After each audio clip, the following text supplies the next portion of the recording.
गीता में भगवान श्री कृष्ण द्वारा कही गई बातें मानव जाति के भविष्य का निर्धारण कर सकती हैं। ये इस बात पर निर्भर करता है कि इसमें कही गई बातों का हम कितना और कैसे पालन करते हैं। गीता ज्ञान सार के साथ साथ मनुष्य जाति की सफलता की एक कुंजिका भी है। इसमें कही गई बातें अनमोल हैं। आज के इस वीडियो में हम आपको भगवान श्री कृष्ण द्वारा बताए गए 7 ऐसे अनमोल वचनों के बारे में बताने जा रहे हैं, जिन्हें आत्मसात कर आप जीवन की किसी भी बाधा को दूर कर सकते हैं। पहला, कोई परिपूर्ण नहीं है। जगत में प्रत्येक व्यक्ति में किसी न किसी प्रकार की निर्बलता अवश्य होती है। जैसे कोई बहुत तेजी से दौड़ नहीं पाता, तो कोई अधिक भार नहीं उठा पाता, कोई असाध्य रोग से पीड़ित रहता है, तो कोई पढ़े हुए पाठों को स्मरण में नहीं रख पाता। ऐसे अनेकों उदाहरण और भी हैं। क्या आप किसी ऐसे व्यक्ति को जानते हैं जिसे सब कुछ प्राप्त हो और हम जीवन की उस एक निर्बलता को जीवन का केंद्र मानकर जीते हैं, जिस कारणवश हृदय में दुख और असंतोष बढ़ता है।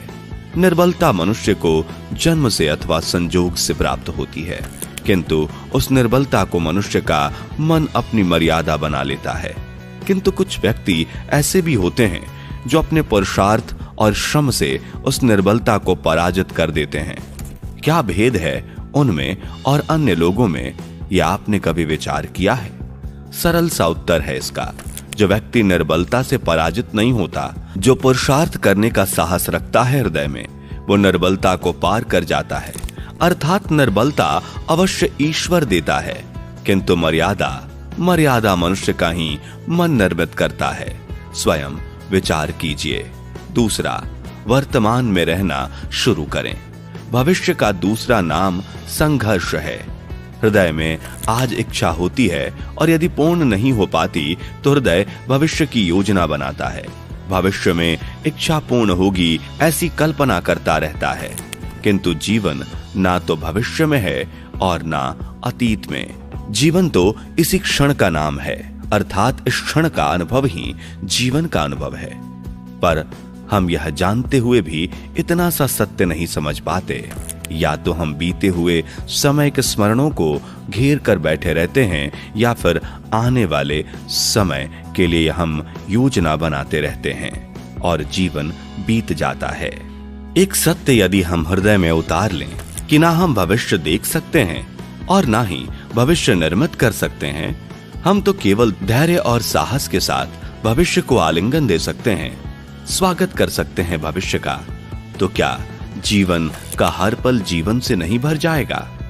तीसरा, कोई भी ज्ञान कैसे प्राप्त करें?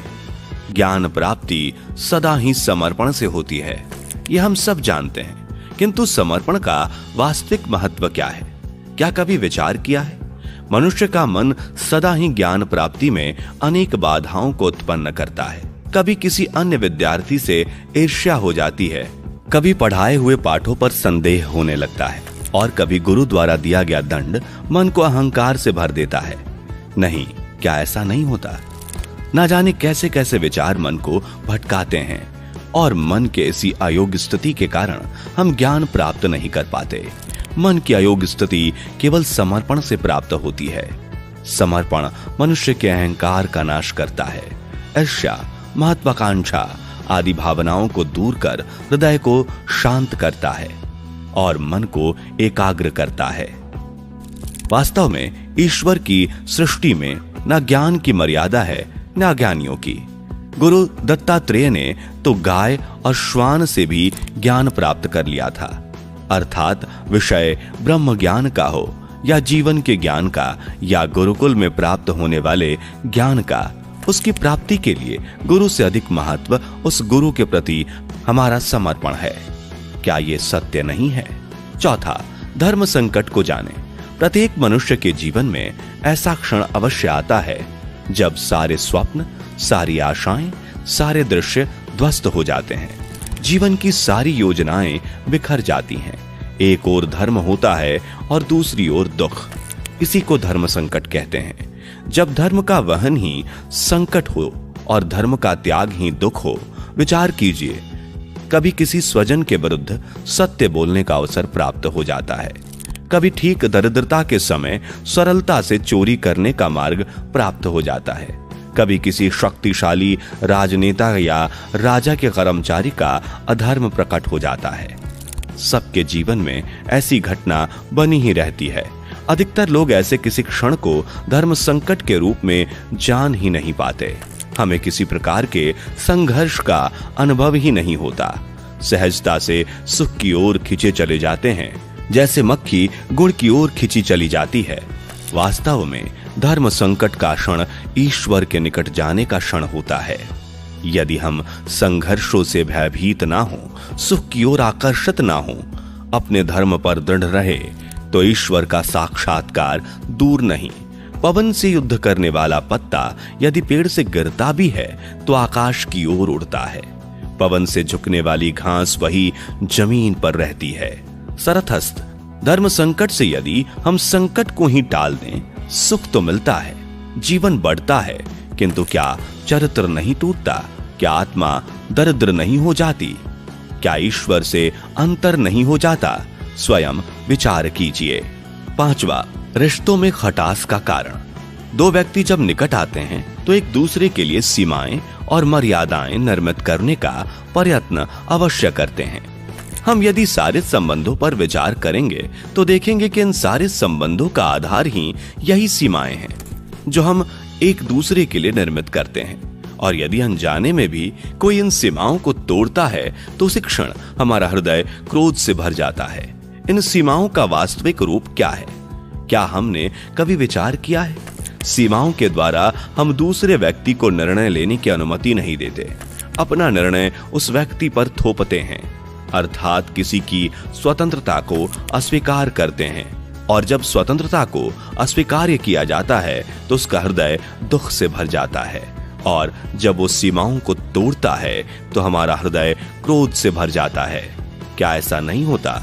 और यदि एक दूसरे की स्वतंत्रता का सम्मान किया जाए तो किसी मर्यादाओं या सीमाओं की आवश्यकता ही नहीं होगी। अर्थात जिस प्रकार स्वीकार्य किसी संबंध का देह है, क्या वैसे ही स्वतंत्रता किसी संबंध की आत्मा नहीं? स्वयं विचार कीजिए। 6, सत्य की परिभाषा। सबके जीवन में ऐसा प्रसंग अवश्य आता है कि सत्य कहने का निश्चय होता है हृदय में, किंतु मुख से सत्य नहीं निकल पाता। कोई भय मन को घेर लेता है, कोई घटना अथवा प्रसंग के बारे में बात करना या फिर स्वयं से कोई भूल हो जाए उसके बारे में बोलना, क्या ये सत्य है? नहीं, ये तो केवल एक तथ्य है। अर्थात जैसा हुआ था वैसा केवल बोल देना सामान्य सी बात है, किंतु कभी कभी उस तथ्य को बोलते हुए भी भय लगता है। कदाचित किसी दूसरे की भावनाओं का विचार आता है, मन में दूसरे को दुख होगा, यह भी भय रोकता है। तो ये सत्य क्या है? क्या हमने कभी विचार किया है? जब भय रहते हुए भी कोई तथ्य बोलता है तो वो सत्य कहलाता है। वास्तव में सत्य कुछ और नहीं, निर्भयता का दूसरा नाम है।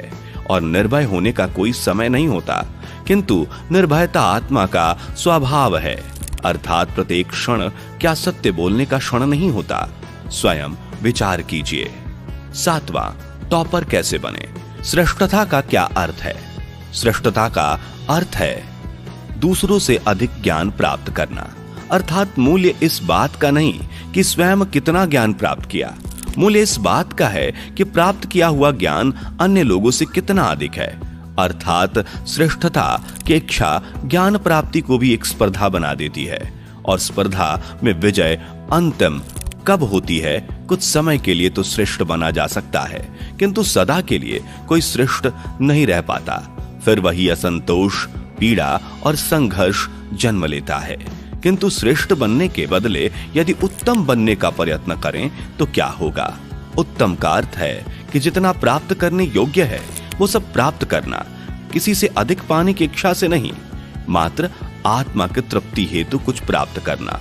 उत्तम के मार्ग पर किसी अन्य से स्पर्धा नहीं होती, स्वयं अपने आप से स्पर्धा होती है।